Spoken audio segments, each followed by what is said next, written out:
Yo guys, how on a day? It's your boy Decas and welcome back to my YouTube channel.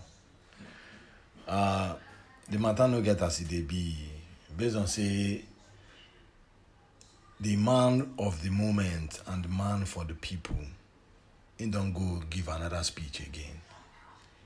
He know the joke, and when he tell you say he go do am because he always use the slogan go and verify.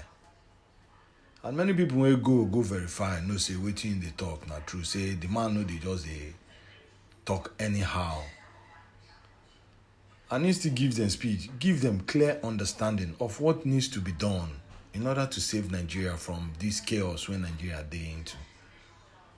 And how we need to get them right. You know, the APC government came under subsidy this, subsidy that. They're going to do this, they're going to do that. When they later end up failing for all their promises. So I believe say if we no get them right this time, then be say Nigeria dey in serious problem. But I believe say by the grace of God, Nigeria will get them right. Since the youth don't decide and the Nigerian populace say now who dem want be this, it's going to be done. But make I no just the ball now with my long talk. Could I enjoy the video? As Peter Obi don't let you know say subsidy in a scam finally. So make una watch the video and enjoy the video, my people. And effective. That is what is lacking today. We must show that good governance is aimed at providing needed services to the populace, receiving and admitting constructive criticisms and moving forward. Given the history of our country, our politics and governance challenges, securing, uniting, and moving Nigeria forward will require a concerted effort from coercive to consensus approach. Effective governance derives its impetus and strength from use and seek adherence to the rule of law to consolidate democratic institutions and fulfilling social contract between the government and the governed. All this confers political performance and legitimacy to any government. Experience shows that inclusiveness is an essential element of effective public policy making. That means that all groups, especially the ones that are underrepresented today in decision-making process, such as women, youth, and vulnerable, will be consulted and ensure their participation. As a president elected by all Nigerians,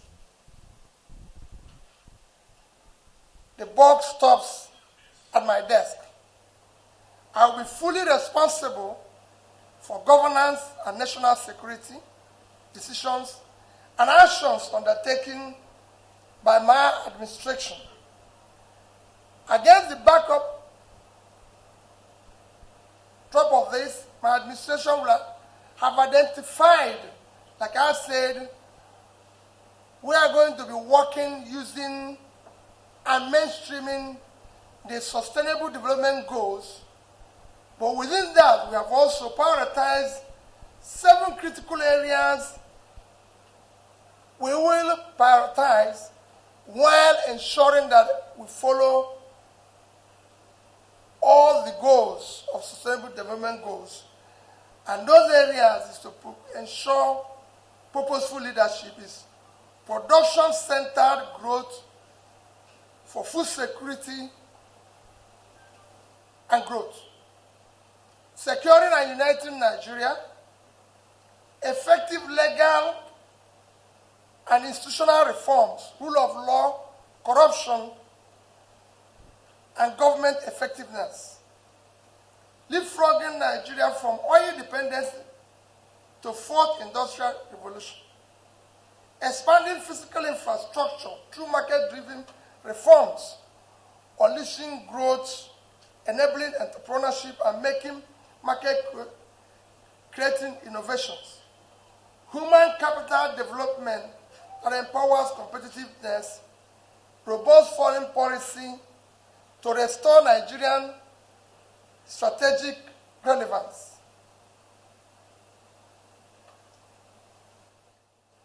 These are things for us that are critical that we want to do. Like I said, our goal is to bring back the trust of people in governance. And that is why I said I will do a brief introduction and then go on to deal with the questions or the issue of concern to the chamber, which I think is the concern of the Nigerian people. Because from what the president and the leader of Mr. Ayo have said, it is for us to deal with the questions that have been brought up. So once again, I thank all of you after this brief introduction and hope that I will now go on to comment on the various issues or as laid down by those who are going to be the panelists. And after that, I'll do a conclusion, which will be my remarks. Thank you. Mine is to always ask the same question. How do governments of other countries get their own liquidity? Because they're going through the same problem we're going through. For government, you've seen government complain every day that we have a revenue crisis, that our revenue to GDP is low. That's what you hear every day. We don't get enough revenue. My answer to that is, it's wrong. Revenue, for you to generate revenue is like going to a bank. You have to pay interest. Then you can get withdraw. You can't go to withdraw without paying. And how does government pay it? It is the job of government to ensure and to invest in economic growth and create job and employment which will allow people to come and pay taxes. You cannot have 100 million people living in poverty and you're expecting robust revenue. Where are you going to get it from? The number of people, if you use the standard, Nigeria is 200 million people. So the number of people that are supposed to be working, gainfully employed, if you use the world average of 50-60%, it's 120 million. But all of us know that today, the number of people that are gainfully employed and working in Nigeria is about 40 million. So you have about 60 to 70 million people unproductive. So they're not doing anything for you. So what you need to do is start pulling those people out of poverty, have a robust economic growth, and then you will be able to have the liquidity the government needs to function. How does government generate money everywhere? Is to ask questions. And if I may use just one situation, one country, to give you an example, a big country, let me not leave the Western world, America and Britain, and go to Asia, China. China finances its budget. Today, the last budget that followed was about 4 trillion. Out of this 1.4 trillion, 3.2 trillion came from taxes. 50% of that came from tax to micro, small businesses. And this segment is providing job. 60% of the job in China. Employed people in China is 800 million, so they are providing 540 million people. In fact, in urban areas, it's about 80%. So it's a simple thing that you need to inject and support the economy for economic growth, which will in turn make people, the more robust your economy is, the more you can earn from taxes and other incomes. That's how government can be liquid. Again, countries borrow money. They borrow money and invest. If you borrow for investment, which is what I'm saying before, you have an economic growth, which in turn brings in more liquidity and revenue. And my sister was saying how we're going to deal with the issue of, again, resources, because what they're saying is almost the same thing. How are you going to help with the issue of resources? With all this power, everything and all that, to be more specific, is that it's similar to what I had earlier said. You know, however, because you mentioned some specific areas like power, like you mentioned a specific area of power. Power is something everybody is worried about. It's a critical thing that this country has to be dealt with decisively. I know very well that the federal government of Nigeria, as a government today, have removed power from exclusive list to concurrent list. For me, I will go, and for the government, we will go further than that. We will actually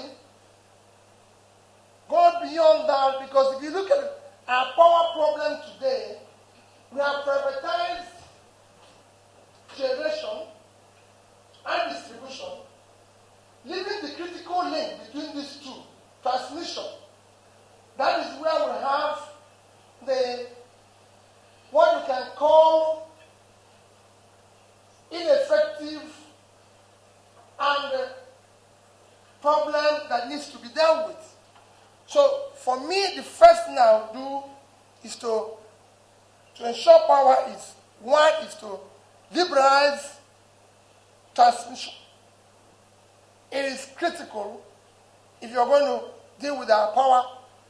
When you do that, you're going to look at the power companies, because the privatization, I don't want to go into the problem of it, but we can support the existing companies that are involved in power to ensure, one, what they are suffering today, to ensure that there's a dedicated gas supply, which is part of their problem today, gas to power, ensure that the generation,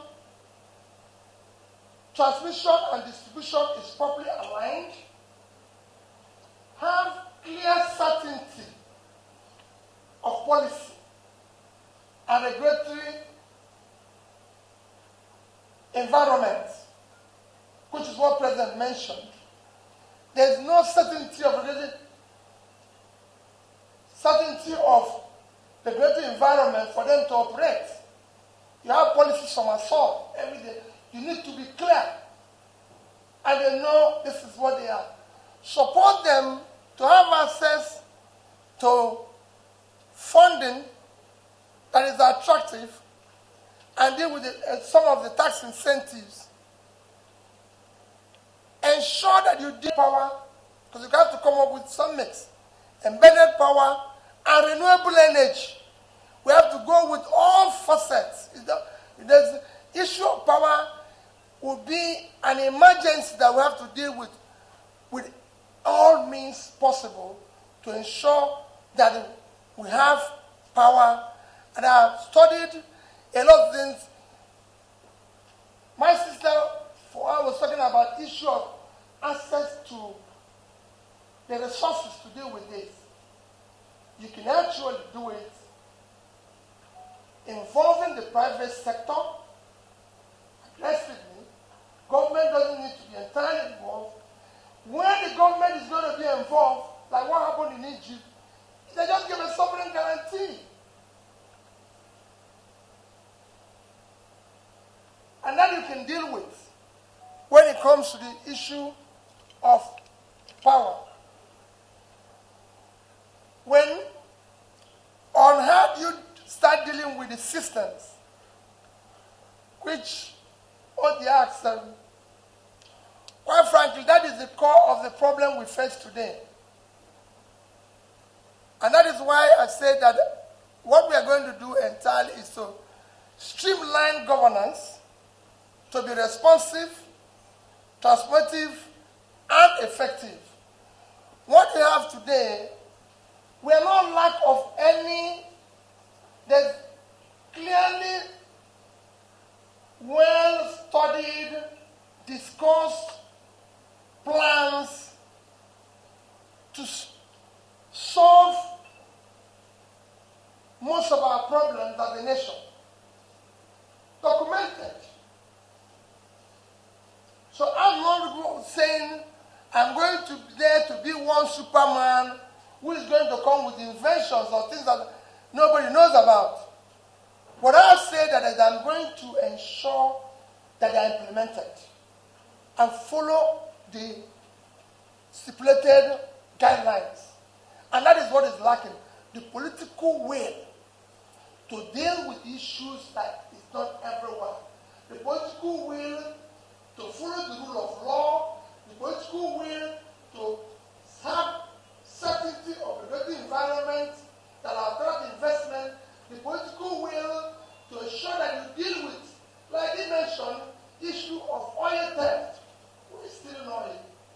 People in government, period. Nobody here can steal oil. Nobody here can steal oil. For you to steal oil, a ship has to come in and load it. And then he has to approve it. So it's simple. These are having, like the issue of corruption. The reason why we're not doing well in corruption index is because of the same thing you asked, which I will comment on. So the certainty is what I said I'm offering. The ability to do the right thing and ensure that it's done going forward from 2023. Thank you.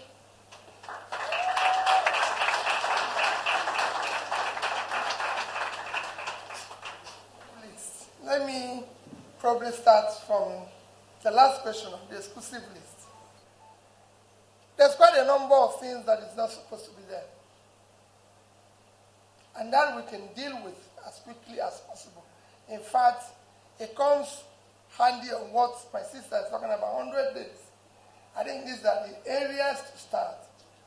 There's things federal government don't need to be solely involved, agriculture, education. There's quite a number of them. But there are not things that I can say here and tell you, I'm going to just, but we're going to deal with it beside as quickly as possible. On issue of insecurity, I think also, just like you found it and it's in the Twitter space, I think there's enough answer to him in the Twitter space. If you go there, you'll see it. You know, and I can tell you, he mentioned even something that was not existing when I was in government. He called Bakassi people. Bakassi people have been gone far before I even came into government, showing somebody who doesn't have knowledge of what happened while I was there. So if people say, so he mentioned that wasn't the case. Let me tell you, whenever an evil come into government, come 2023, one thing that we must decisively and aggressively deal with is the issue of security. insecurity is number one thing that is impacting Nigerian economic growth today. And you need to deal with it as quickly as possible. And I assure you, when I said I'm going to be in charge, that it stops on my desk, we will deal with it decisively. Insecurity, people will say, so how are you going to deal with it? You need to overhaul the entire security architecture.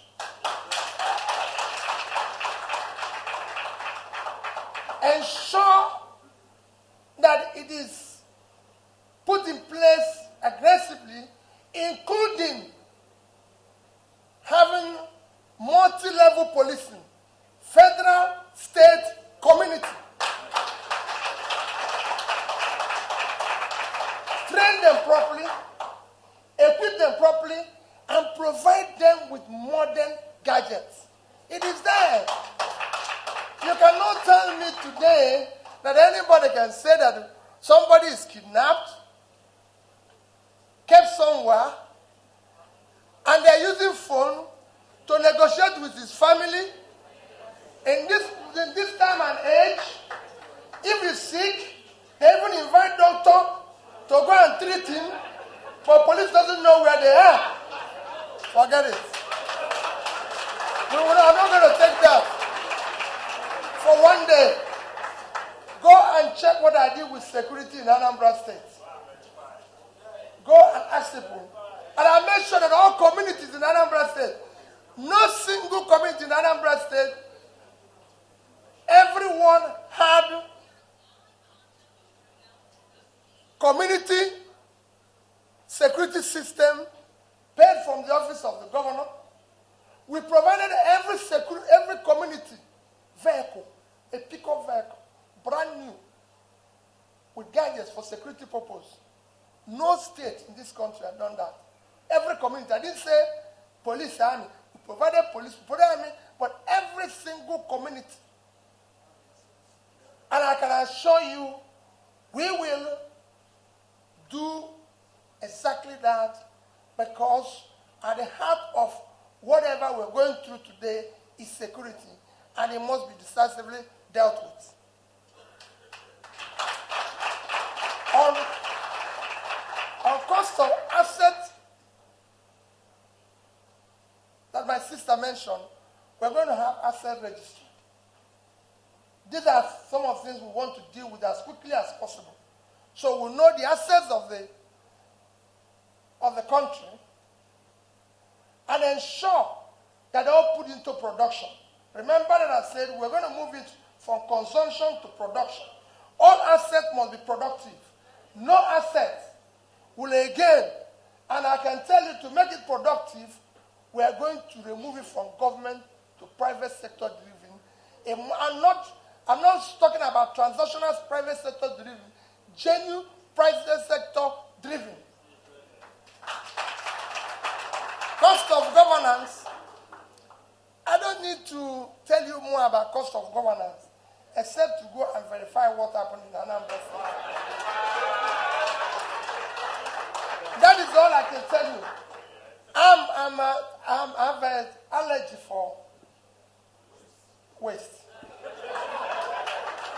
As a person.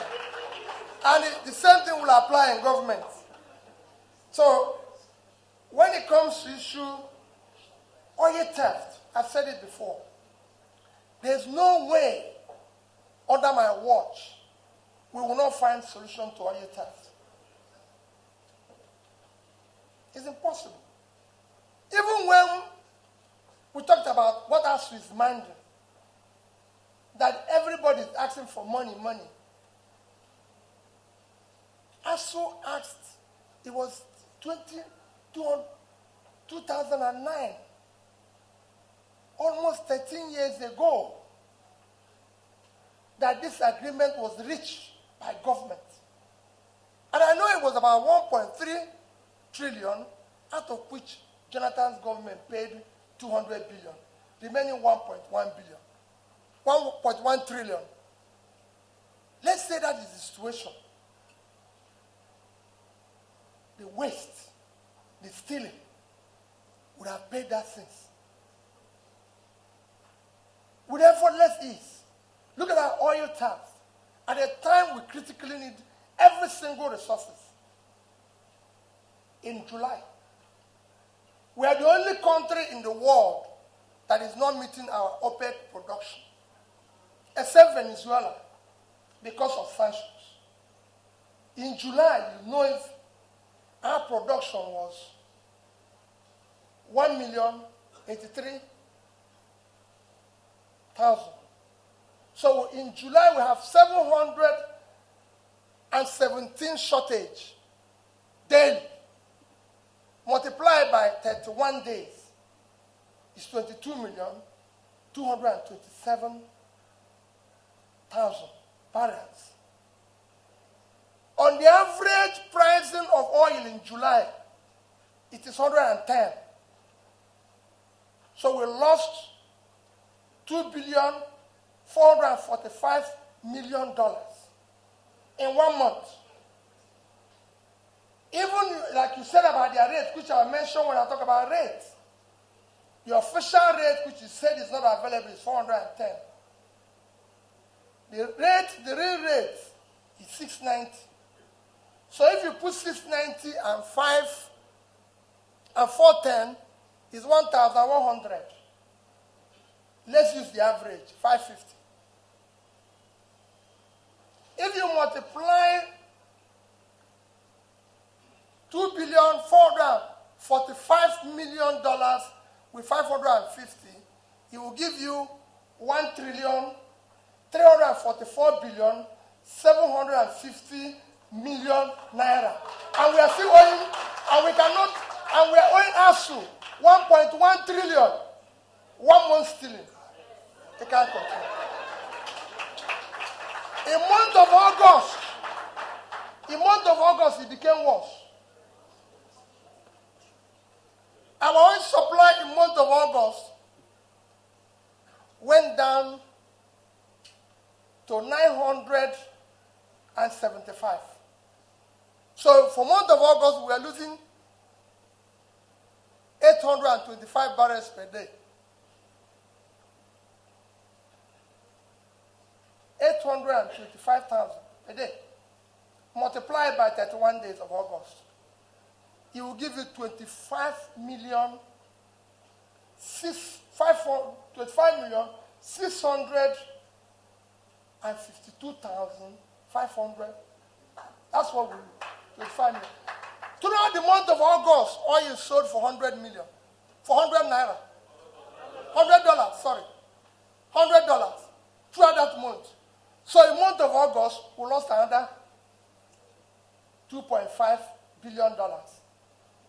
Multiply it again by 550, it's about 1.4 trillion. It can't continue. It is official stealing. We will deal with it decisively. Even if it means having to, why will government be borrowing money when somebody is here cutting away money? How? Duty waiver. I can assure you that under my watch, all duty waiver, if at all is going to happen, must be clearly defined to impact positively on the people. Not for anybody's benefit, no matter who. You must pay the duty. If you're not going to pay it, it is as a result of the fact that we are bringing in this for the purposes of the people. Like maybe health equipment. So we know we're going to put it not in presidential clinic, but in Jarak clinic. We will ensure that. So the two waivers is this on exchange rate, which you've mentioned, because people have asked questions, how do you control exchange rate? Exchange rate today, as you know, the greatest impact of exchange rate in our system is physical recklessness. Just like our inflation. You can deal with it in two items. is fiscal recklessness, because what you're doing, expensive money, you're printing money to pay for subsidy. If you remove that and remove borrowing for consumption, you stabilize and aggressively going to what I said, moving the country from consumption to production, you stabilize your rate. It's happening with every country. I've said it before. How could a country like Nigeria, with 923,000 square kilometers of land, 200 plus million people, total export last year, even using their own rate, let me now use official rate, is $47 billion. It is unacceptable. Our comparative states I use every day is Vietnam. Total land space is 331,000 square kilometers. 100 million people. So they live on 1/3 of our land, half of our population. Their export last year is nearly $400 billion. And what did they export? Manufactured goods. So what are we doing here? Malaysia, living again on 329,000 square kilometers of land. 1/3 of our land, 30 million people, which is 50% of our population. Total export last year is about 290 million. And we are doing 400 and something. 447, we are doing 47 billion. The list is, you can go on and on and on. A tiny country like Israel, 22,000 square kilometers, which is, we are 923. So if we give them 23, we still have 900. And 9 million people, we are about 100 and something. If you remove their 9, we are still 200. Total export last year is $59.8 billion. They even did always to wise us. They cannot continue. The list is endless. And that's why I said, if you do that, deal with the issues of physical recklessness, you bring your rate under control. We'll deal with it when we go further with other questions. Thank you very much.